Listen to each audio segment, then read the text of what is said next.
On this James the Bike Guy, we're checking out the Specialized Roubaix Expert. This is an electronic shifting endurance road bike from the nameplate that just about started the category. So in this video, we're gonna go over some of the features and designs of this bike. We'll break it down by the frame, parts and components, and then finally we'll find out what it weighs. So go ahead and stick with me and let's check this bike out to see if it lives up to the hype. The Specialized Roubaix has been one of the most winning road bikes of the Paris-Roubaix race. And that's a race that is mostly on cobblestones, on broken up roads and dirt. And many years ago, Specialized came out with the Roubaix model as a bicycle to help win that race. And some of the designs behind that bike were really being set up to be able to absorb vibrations, put a rider in a more upright and comfortable position, to be able to take the harsh abuse for quite some time out on the road, and then allow them to also have something that's still lightweight and fast so that they could really perform. And that's really what bred the Specialized Roubaix. Now, the Roubaix has been around for quite some time with lots of different generations, and the version we're looking at here is going to be the newest generation of this frame. And to put it into perspective, Specialized has a tarmac, and the Specialized tarmac is a race-bred performance bike optimizing for low weight and aerodynamics. And then they also have their Diverge series, which is more similar to this Roubaix than not. However, it's sporting clearance for wide tires and the ability to ride off-road. And this Roubaix strikes a perfect balance in most cases for a rider that's looking for a bike that's going to help keep them fresh throughout that ride, but still be real lightweight, snappy, and handle well enough to be fun even in a performance group ride. Talking the frame of the Specialized Roubaix Expert really comes into talking about some of the super neat features that they include in this bike to make it comfortable and ride really smooth, but also handle well. Now, this is the latest generation of the Roubaix, and the generation prior to this, which went out in its last year of 2019, it featured something totally revolutionary in the road bike world. It featured something called a future shock. And a future shock is basically a shock in the front end of the bike that's above the frame, which suspends the rider rather than the wheel. And why that really matters is when you have a bike with suspension in the front end, like a head shock, or even a suspension like a mountain bike, basically the wheel's traveling up and down and absorbing energy. But when you're riding a road bike, you want this to flow as fast and as smooth as it can, but you want your body to be suspended. So the future shock in the front end allows the handlebars to have suspension.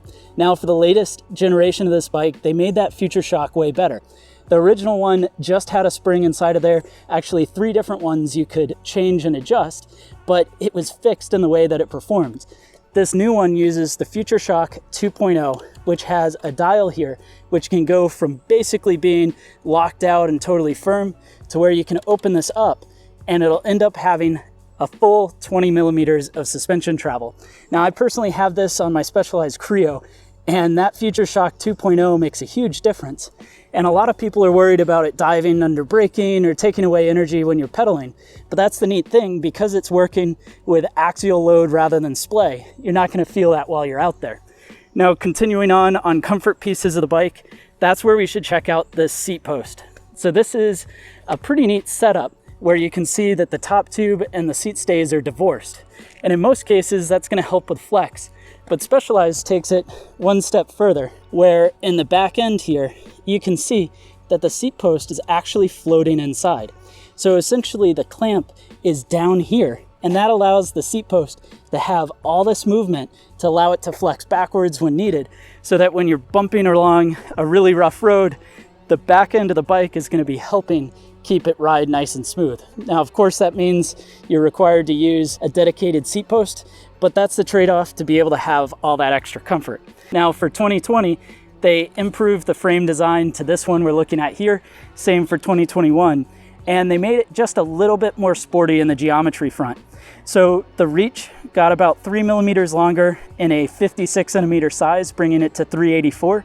The stack got about 6 millimeters lower, bringing it to 605, but the chainstay length and the head tube angle stayed the same.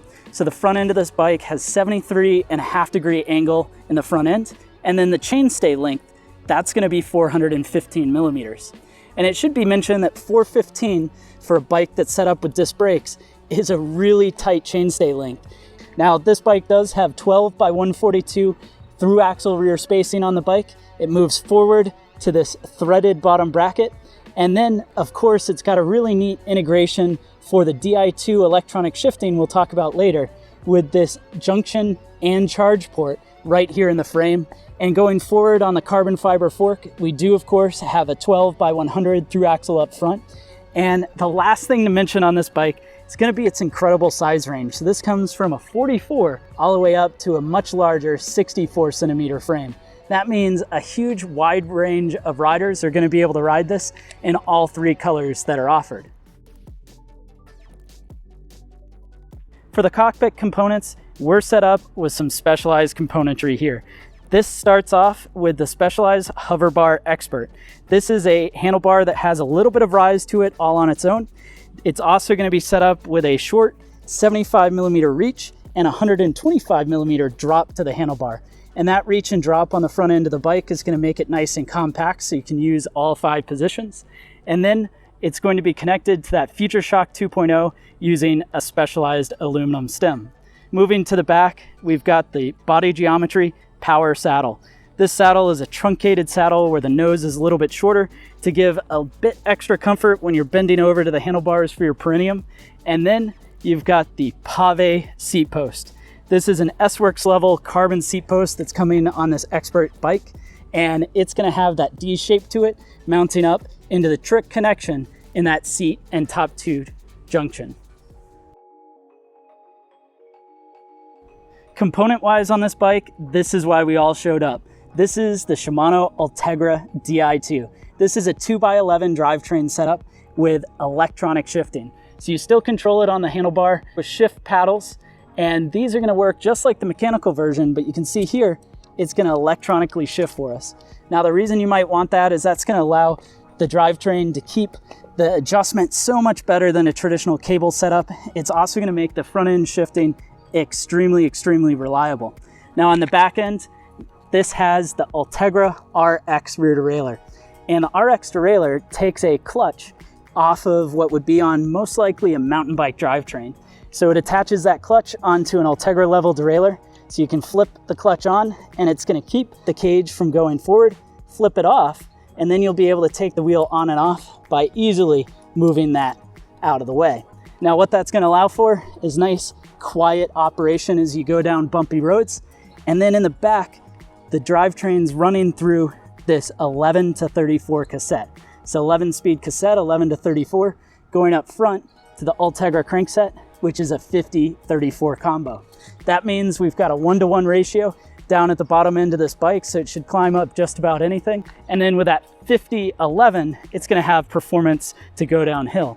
Now, of course, you're going to need to slow that down by using these Shimano Ultegra hydraulic levers. So these hydraulic levers are operating the 2-piston calipers that are flat mount on the 160 millimeter disc rotors that you see on the bike. Tires, we've got the Turbo Pro tires from Specialized. These are a 700 by 28 millimeter wide tire, although the frame sports clearance up to 33 millimeters wide. They're a gription compound tire with their black belt technology to help resist flats. And then it's mounted using some DT Swiss R470 rims. These rims are a wider, modern aluminum rim, and they feature tubeless ready. So if you were to upgrade the tires to tubeless, add a valve and sealant, you could do that all on this bike.